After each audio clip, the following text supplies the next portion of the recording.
وعلى أشرف الأنبياء والمرسلين وعلى آله وأصحابه أجمعين.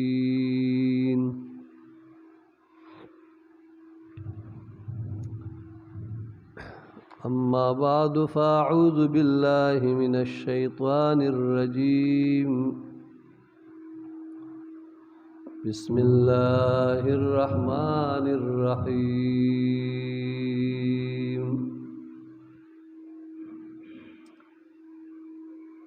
ولنبلونكم بشيء من الخوف والجوع ونقص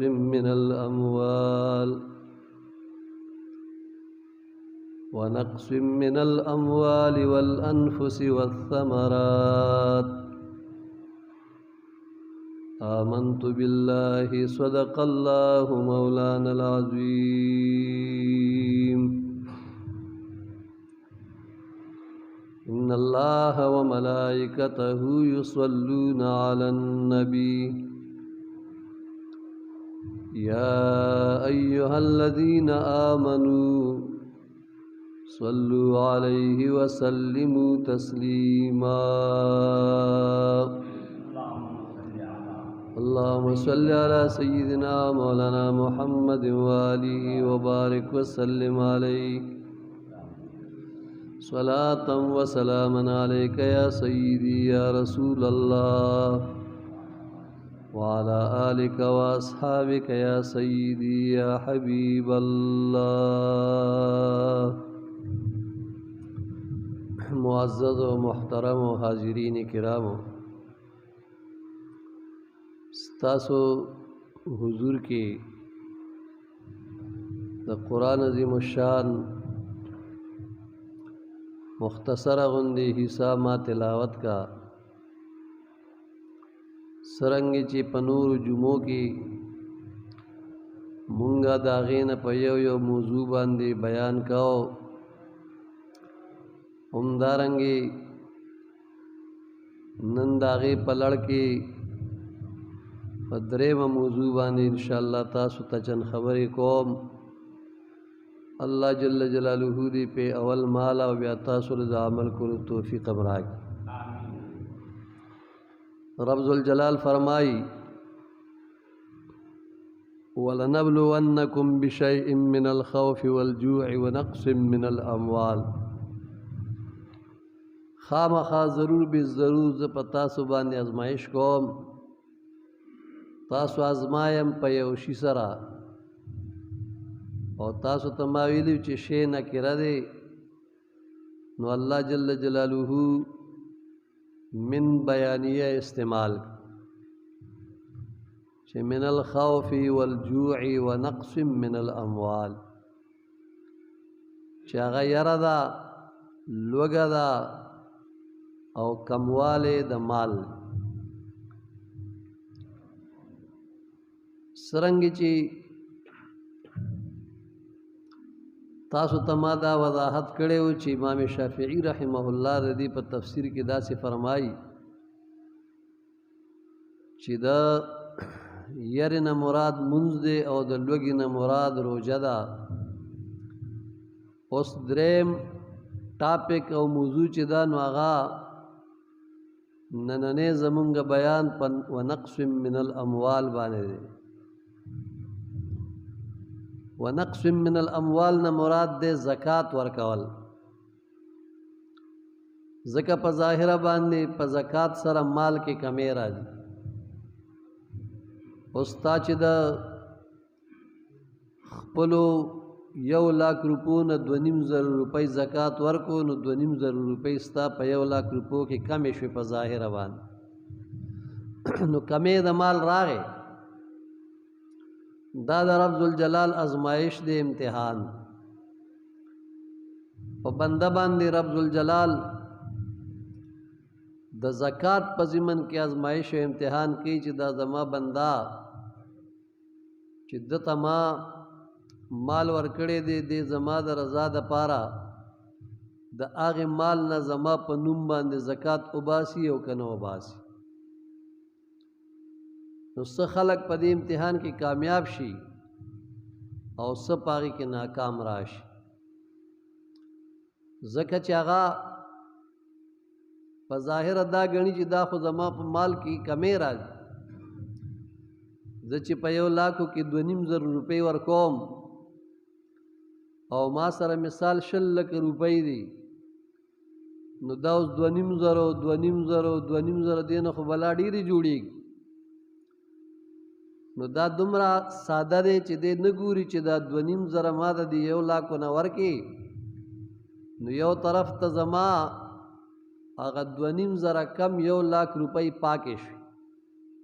ځکه زکات لغوي معنی ده پاکوالی د مال، او بل طرف ته چې دی په دې سره زما په مال کې الله برکت اچوي. زما مال چې دی د حساب کتاب نه بچ کېږي، د قیامت په ورځ به رب ذوالجلال ما سره د دې حساب بیا نه کوي، ځکه چې ما دنیا کې د هغې نه زکات ادا کړی. همدارنګې ډېر فواید د دې دي چې هغه ظهور ته راځي، لیکن بعض خلق صرف ظاهر ته ګوري او د هغې هغه نتیجې ته نه ګوري چې یاره بیا که ما دې ته وکاته چې یاره دا 2,500 سره زما د 1,00,000 کې کمی راځي، نو که زه ورنه کم نو زما مال کې به کمی را نشي، لیکن کوم چې د هغې وعید دی په آخرت کې هغې تم فکر کول پکار چې بیا به دته د هغې څه سزا میلاویږي. ټیک د 2,500 روپۍ خو تا په ګېډه باندې واچولې، لیکن د دې چې کوم نقصان ابدي دی اخروي دی د هغې نه به بیا ته څنګه بچ کېږي. د هغې په باره کې نن زه تاسو ته یو څو خبرې عرض کوم چې یاره د دې په دنیا او په آخرت کې څه فایدې دي او څه نقصانات. نو ونقص من الاموال نه مراد دی زکات ورکول. اوس کوم یو مؤمن مسلمان چې د هغه مال نصاب ته رسېدلی وي، هغه سره مال وي او په هغې باندې حال د حول وشي، یعنی کال ور باندې تیر شي، نو بیا به دی د هغې خپل مال نه زکات وباسي،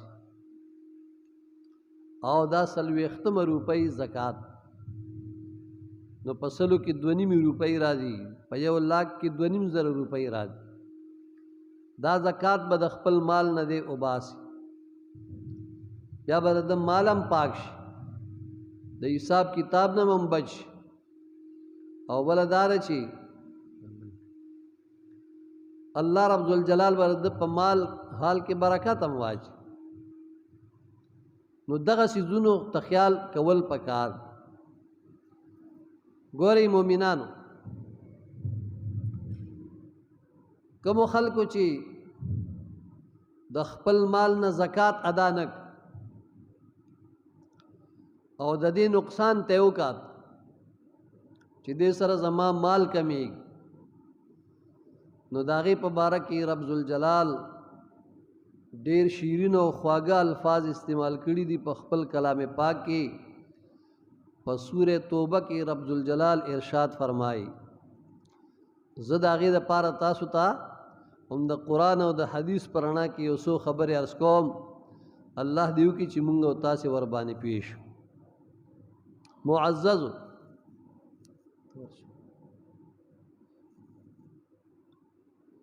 اللہ جل جلالہ په سورة توبه کې فرمای چې والذین یکنزون الذهب والفضة ولا ينفقونها في سبيل الله فبشرهم بعذاب علیم. آکسان چې هغوی خپل سره زر او سپین زر دا خزانه کوي، جمع کوي، او بیا چې دی ولا ينفقونها فی سبیل الله، دا د الله په لار کې نه خرج کوي، یعنی د هغې نه زکات نه وباسي، زکات ته نه وباسي، صدقه ته نه ورکوي، خیرات ته نه کوي، یعنی د الله په نوم باندې د هغې ورکړه نه کوي، فبشرهم بعذاب علیم،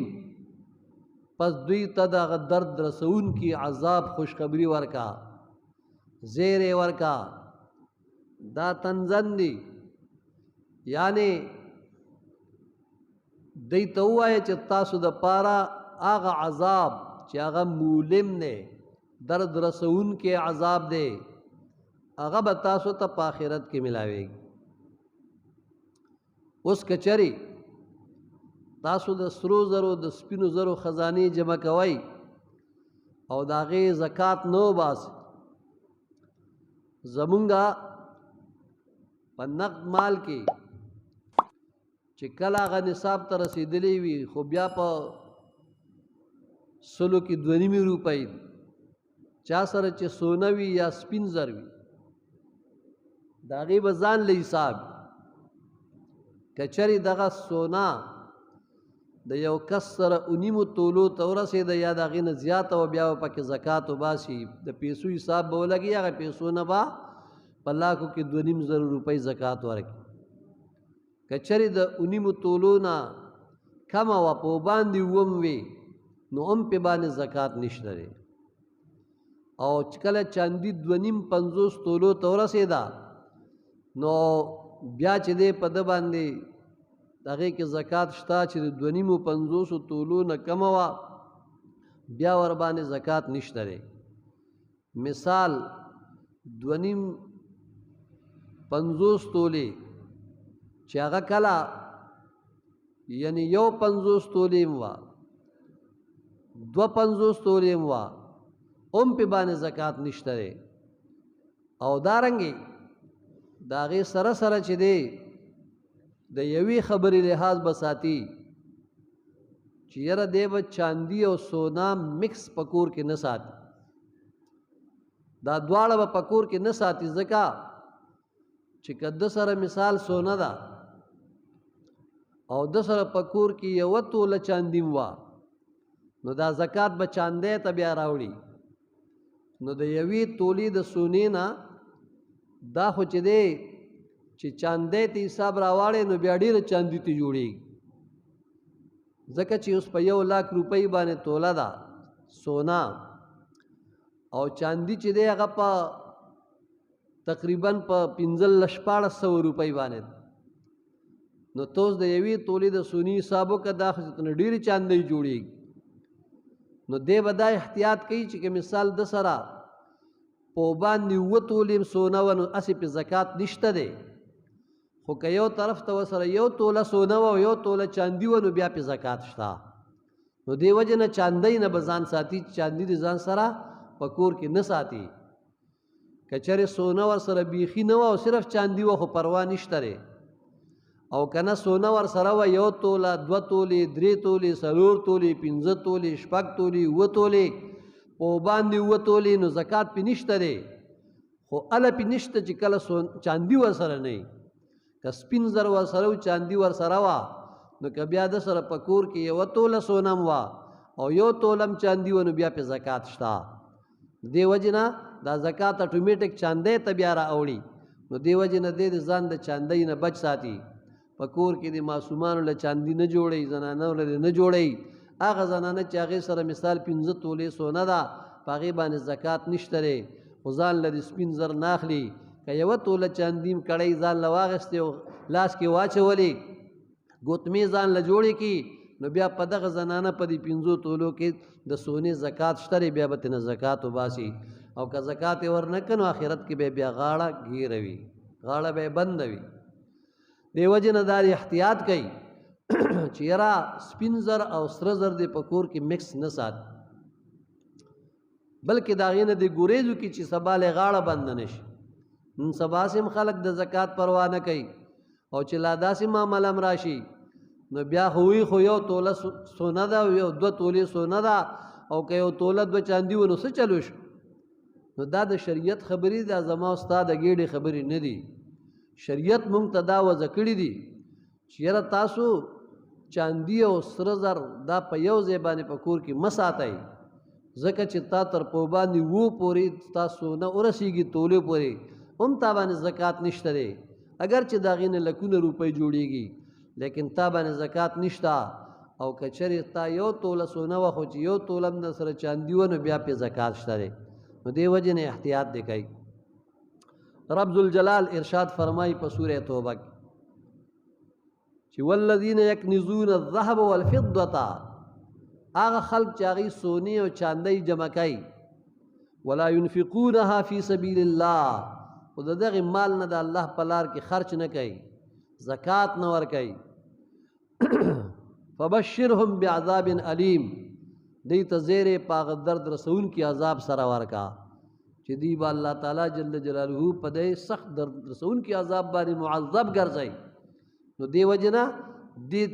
طرف ته د خپل توجه دیان راواړی او بیا چې دی دغې وعید نه خپل ځان بچ وسات الله جل جلاله یو حال بیانوي کله چې ورځ د قیامت شي دغه خلک چې زکات د خپل مال نه ندي ویستی او زکات په فرض الله جل مجده فرمای یوم یحما علیها فی نار جهنم په هغه ورځ باندې د قیامت په ورځ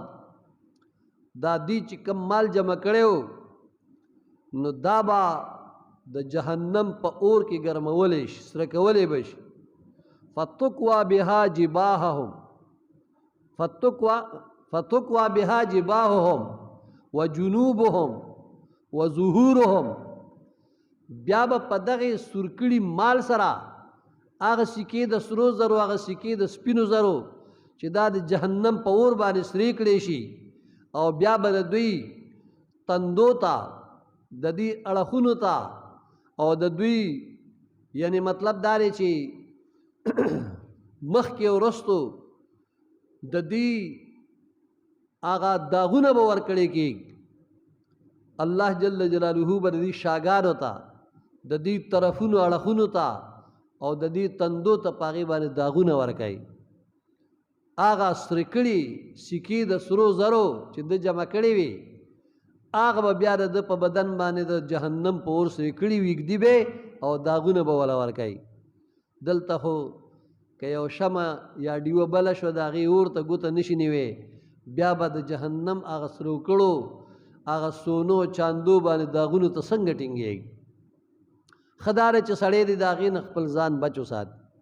او فرشتي به ورته وي یا به ورته الله جل جلاله په خپل زبان د قدرت باندې فرمایي چې هذا ما کنزتم لانفسکم دا هغه ستاسو جمع کړې شوي خزانې وي چې د خپلو ځانونو د فایدې دپاره هم جمع کړې وي اوس فذوقوا ما کنتم تکنزون اوس لږ خوند او مزه واخلئ وڅکئ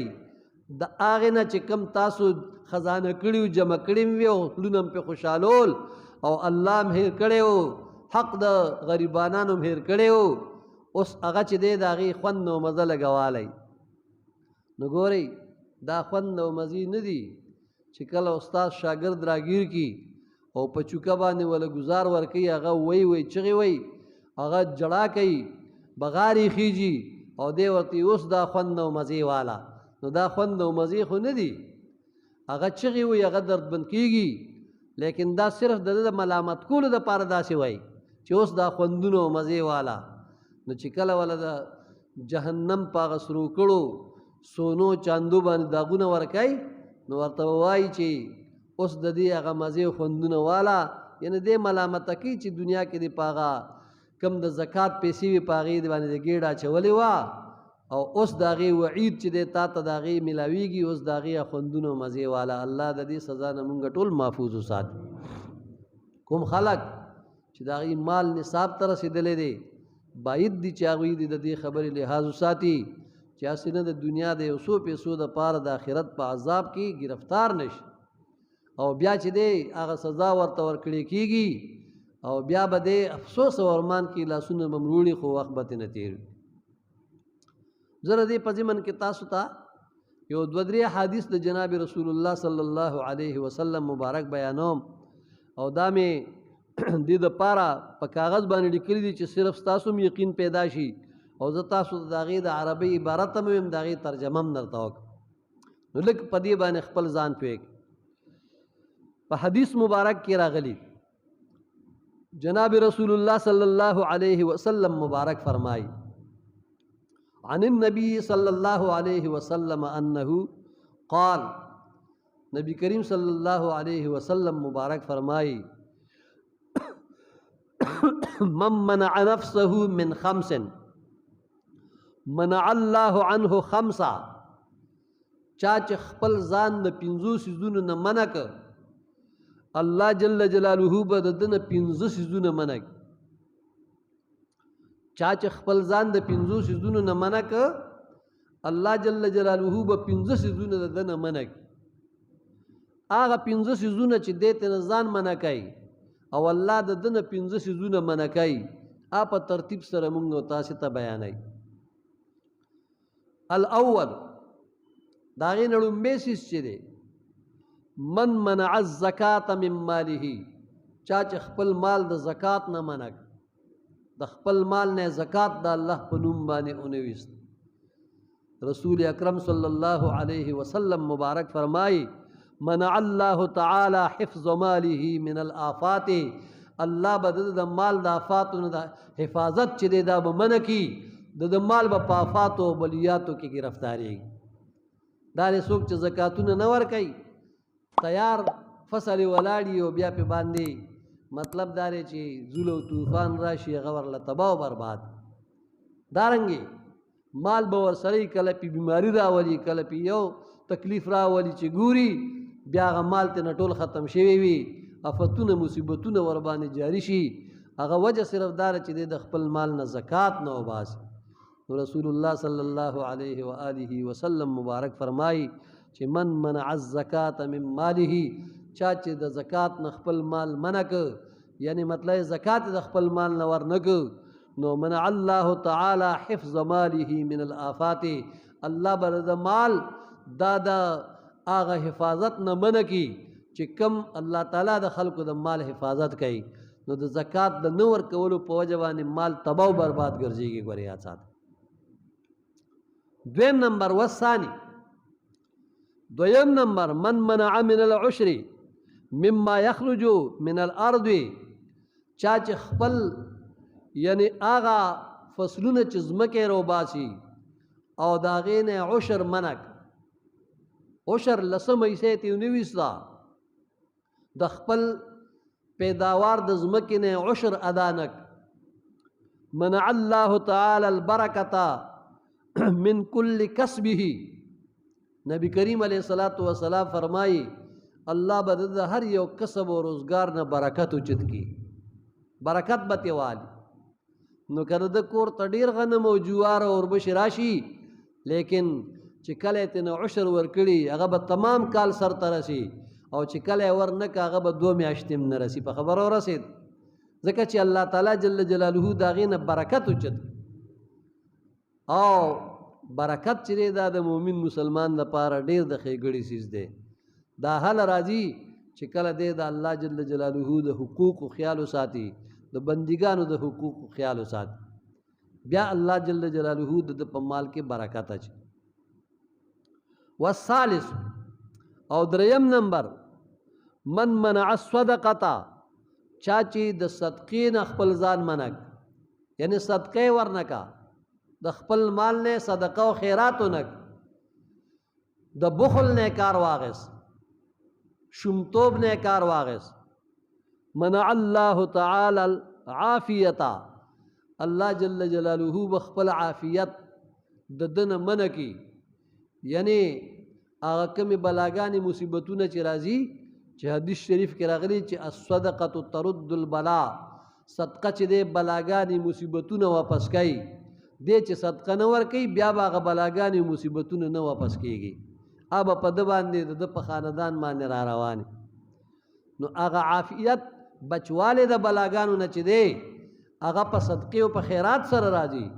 کله چې دی د خپل مال نه صدقه او خیرات نه ورکوي نو بیا به الله تعالی عافیت د ده نه منع کي بیا به چې دی د باندې مصیبتونه او بلاګانې پرله پسې راځي او د ده بیخ او بنیاد به ور باندې وباسي. دا برکت د صدقې دی چې الله تعالی جل جلاله بیا دی د آفاتو بلیاتو نه بچ ساتي. والرابع او څلورم نمبر من منع الدعاء لنفسه چا چې خپل نفس د پاره د دعا نه منع وکړه یعنی د ځان د پاره دعا د الله په حضور کې نه غوښتا، لاسونه د الله په حضور کې د عاجزۍ نه پورته کول، دعا د رب ذوالجلال نه غوښتا، منع الله تعالی عنه الاجابتا، الله تعالی جل جلاله به د قبولیت دروازه په د باندې بند کی، د دعاګانې به الله تعالی جل جلاله بیا نه قبلای، ځکه د دعا کین نو اجابت د کې میراش، نو قبولیت به الله د نه منع کی، دی به بیا خلکو ته وایي چې یاره ما سره خو داسې وشو، ما سره داسې وشو، هلته دی دعا نه کوي او قبولیت راځي نه، نو به به ذلیل او رسوا او شرمنده په دنیا او په آخرت باندې وي. الله د دې حال نه مونږ او تاسې محفوظ وساتي. دعا کې ډېر لوی کمال دی. دعاګانې چې دي تر دې پورې اثر لري چې نبی کریم صلی الله علیه وسلم مبارک فرمایي چې لا يرد القضاء الا الدعاء. مقرر نیټه درې قسمه ده، یو ته قضای مبرم وای، دویم ته مشابه مبرم وای، دریم ته معلق وای. دا مبرم چې دی په دې قضا باندې انبیاء کرام علیهم الصلوات والتسلیمات دنیا نه لاړ، صحابه کرام رضوان الله تعالی علیهم اجمعین هم لاړ، لوی لوی کبار اولیاء کرام رحمت الله تعالی علیهم اجمعین هم لاړ. دا لوی لوی هستی لاړې، هغې ته قضای مبرم وای. دې کې یعنی تبدیلی نه راځي، لیکن د دې نه دا علاوه دوه قسمه چې دي چې مشابه مبرم او معلق، دا د مور پلار په دعا، د پیر فقیر په دعا، د غریبانانو مسکینانو په دعا، د مظلومانو په دعا، په دغه تقدیر کې الله تعالی تبدیلی راولي. نبی علیہ الصلوۃ والسلام مبارک په دې حدیث مبارک کې د دوه قضاګانو ته نسبت کوي چې لا يرد القضاء الا الدعاء. مقرر نیټه چې مشابه مبرم ده او معلق ده، دا نه بدلیږي مگر په دعا باندې بدلیږي. نگاہ مرد مومن سے بدل جاتی ہے تقدیریں. علامہ اقبال مرحوم چې اشاره کړې ده هغه دې تقدیر ته اشاره کړې ده او دې حدیث مبارک ته اشاره کړې ده. نو ګوره دعا کې دومره کمال دی چې مشابه مبرم او دارنګ معلق تقدیر هم ور باندې بدلیږي، او د هغې که زه تفصیل بیانوم ډېر وخت به ور باندې ولګېږي. خدا مې صرف تاسې ته عرض وکړ چې یاره څلورم نمبر چا چې خپل نفس لرا یعنی د دعا نه منع که او بیا چې دی الله جل جلاله با اجابت قبولیت د نه منع کی. دارنګې والخامسو پنځم نمبر چې دی من منع الحضور مع الجماعت. چا چې دی نه منع وکړه چې د جمع منزله بغیر د عذر نه راتلو، د جمع منزله بغیر د عذر نه راتلو، ځان د دې نه منع. منع الله تعالی کمال الایمان. الله جل جلاله بدنه د ایمان هغه کامل والی چې دی نو هغه به ترې نه منع کړي، د ایمان به کامل پاتې نشي. فلا یکون ایمانه کاملا، د دې ایمان به کامل پاتې نشي. نو په خپل ایمان باندې دی ویریږي چې کله ورته عذر نه او دی یعنی د جمع منزله نه راتلو نو بیا به ګورې دغه نقصان پیدا شي، د ایمان به کامل پاتې نشي. او څوک دا نه غواړي چې زما ایمان دی کامل نه وي. نو چې کله د خپل ایمان کامل والی غواړي نو حتی الوسع چې څو پورې د ده وس رسیږي او څه شرعي عذر ورته نه نو د جمع د مون نه ځان نه پاتې کوي. ځکه په حدیث مبارک کې راغلی دی چې تارک الجماعت ملعون. د جمع ترک کوونکې قصدن عمدن دا ملعون دی، د باندې د خدای د طرف لعنت ورېږي. او دی به په ورځ د قیامت وهو یوم القیامت مع قارون و حامان و شداد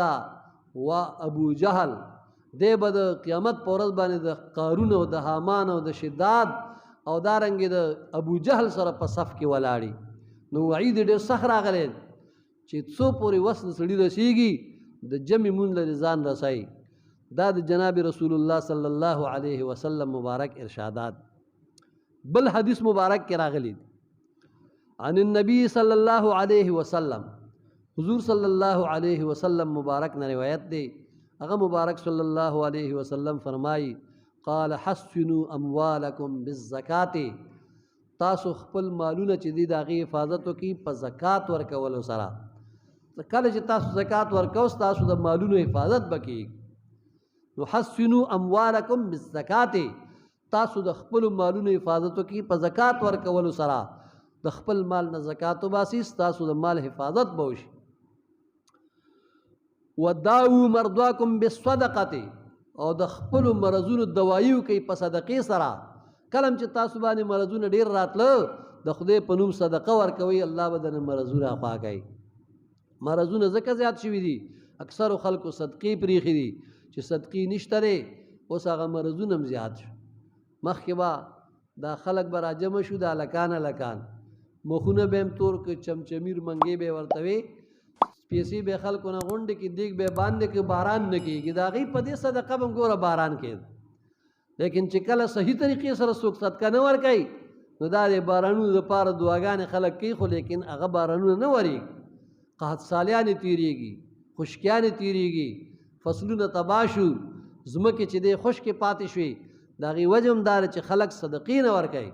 او کله چې صدقه انسان ورکي، نو برې د کم یو انسان تم چې الله جل جلاله په غضب شوي وي، په صدقې سره د الله غضب یخیږي. اورې الصدقه تطفئ غضب الرب، صدقه د رب ذوالجلال غضب سړی، د الله غصه یخی. نو چې کله الله یو قوم ته په غصه شي، باید دي چې هغې د صدقه ورکړي، د الله غصه به ختمه شي، د الله رحم به ورباندې راشي، د الله مهرباني به ورباندې راشي.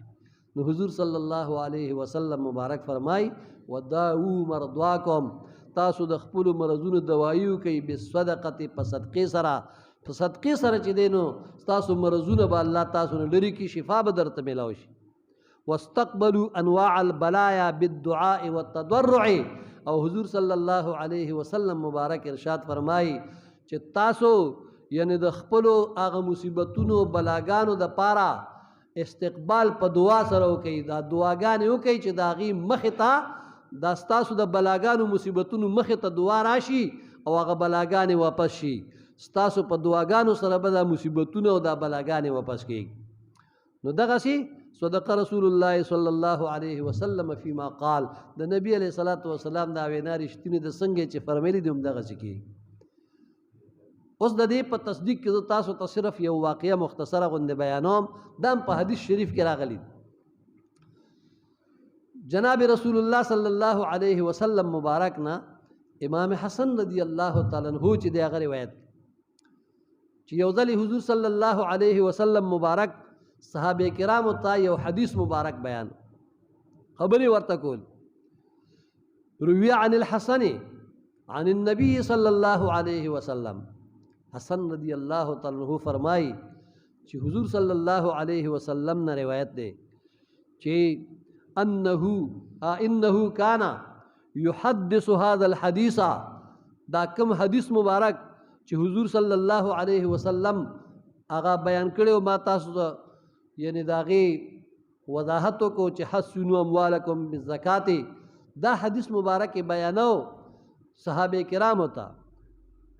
لاصحابه، قلو صحابه کرام ته دا حدیث مبارک بیانو. فمر علیه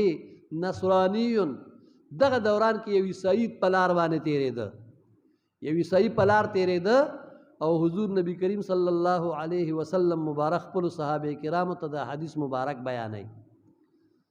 بس دغه وخت کې فسمع هذا الحدیث، دی عیسائی چې دی دا حدیث مبارک واورېد، ودرېدو د نبی علیہ السلام دا حدیث مبارک واورېد چې صحابه کرامو ته بیانو. نو کله چې دا حدیث مبارک واورېد چې یاره تاسو په خپل یعنی د زکات سره د خپل مالونو حفاظت وکئ، بس دا حدیث مبارک واورېد. فذهب وادى زکاته، دی لاړو او د خپل مال نه زکات د الله په نوم باندې وویسته ورک ځای ولا ورک دی خوش. فذهب وادى زکاته، دی لاړو او بیا چې دی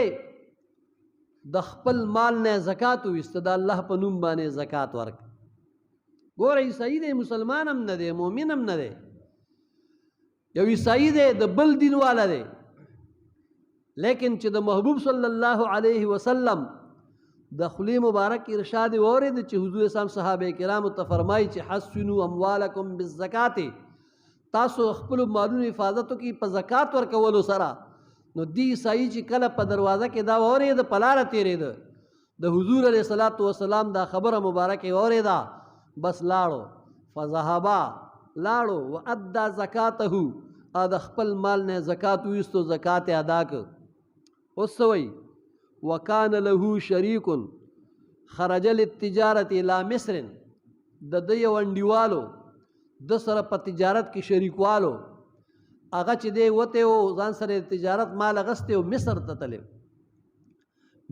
تلو د تجارتي سامان وړه هغه د انډیوالو د شریکوالو ګټم شریک او تاوانم شریکو د دې عیسائی هغه په تجارت پسې وته او تلو مصر ته تلو. فقال إن كان محمد صلى الله عليه وآله وسلم صادقا في قوله دی عیسائی کچری حضور علیہ الصلوۃ والسلام په خپل وینا کې رښتونه وي نو يظهر صدقه ويصير مالي مع شريكي محصنا. نو زما ته به دا صداقت چې دا به ماته معلوم شي او زما دا مال او زما غ شریکوال با په حفاظت سره زما زیته واپس را ورسیږي. نه به مال کې نقصان راشي او نه به زما غ شریکوال ته نقصان ورسیږي ځکه چې ما دلته کې زکات ادا ک. اوس چې کم مال یې غلې ما دا غي زکات ادا ک نو ک نبی علیہ الصلوۃ والسلام مبارک په خپل وینا کې رښتونه وی نو زما د مال به حفاظت شي او زما د شریکوال به حفاظت شي. بیا وی اسلم و اؤمن به زب په نبی علیہ السلام باندې ایمان هم وروړم اسلام هم قبول کړ. زب دا دواړه خبرې سرته ورسوم مسلمان شمه په نبی علیہ السلام مبارک باندې ایمان هم وروړم. وان ظهر کذبه او کچری د نبی علیہ الصلوۃ والسلام نعوذ بالله دروغواله ثابت شو زما مالم په حفاظت کې پاتې نشو زما شریکوال تم نقصان ورسید. نو ان ظهر کذبه کده نبی علیہ الصلوۃ والسلام دروغواله ثابت شو نعوذ بالله نو فاخرج عليه بالسيف فاوقات له زب پخپل توری سره وزما تور په پلاس کې بربندونی سم لاړ بشم او نبی علیہ الصلوۃ والسلام مبارک چې دی نعوذ بالله دی به قتل کم دی به شهید کم ځکه چې د دروغ به ماته ثابت شي نعوذ بالله. فاذا ورد من القافله مکتوب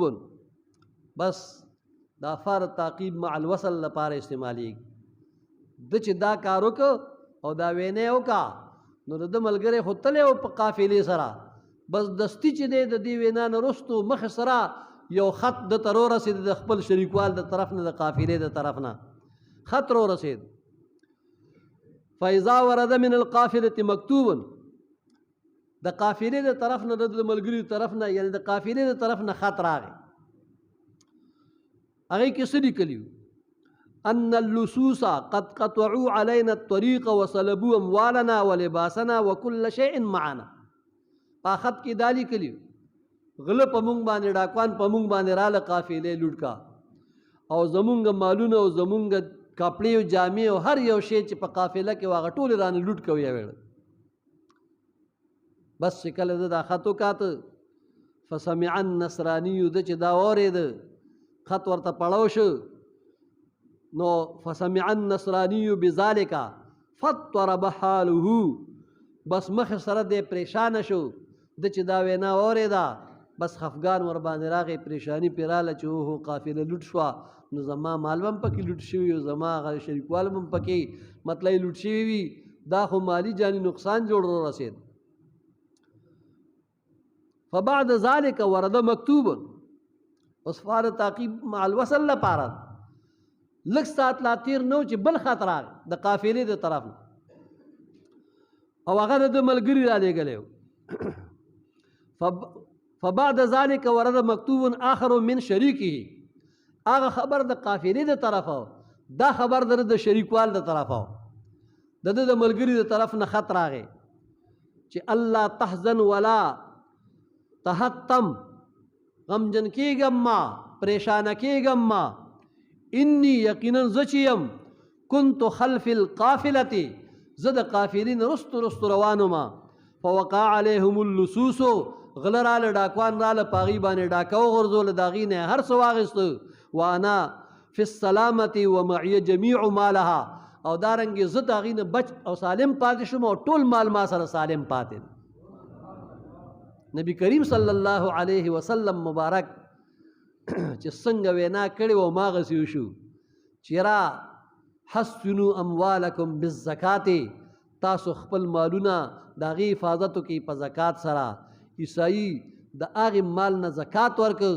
ملګري مال وړی دی او هغه چې دی په لاره کې دی قافلې سره دی په قافله باندې ډاکوان راله قافلې لوټ کا دته چې خبر راله دی غمجن شو لیکن چې کله د ملګري طرف نه خط راغی چې زه د قافلې نه رستو رستو روان وم قافله باندې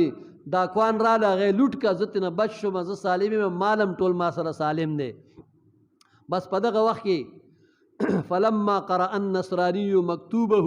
کله چې دغه ملګري خط دی نصراني د عیسایي ولستو قال وی انه صادق ونبی حقا نبی علیہ السلام د الله په سچ باندې نبی دی او رښتونی دی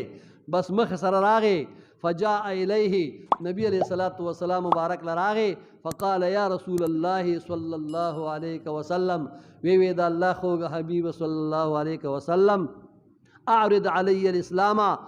ما ته اسلام پیش کا فآمن ایمان روړو وتشرف بشرف الاسلام او د اسلام په شرافت باندې مشرف وګرځیده په نبی علیہ السلام مبارک ایمان روړو مسلمان شو ګورا د عقاید و جهان صلی الله علیه وسلم مبارک خبرې چې دي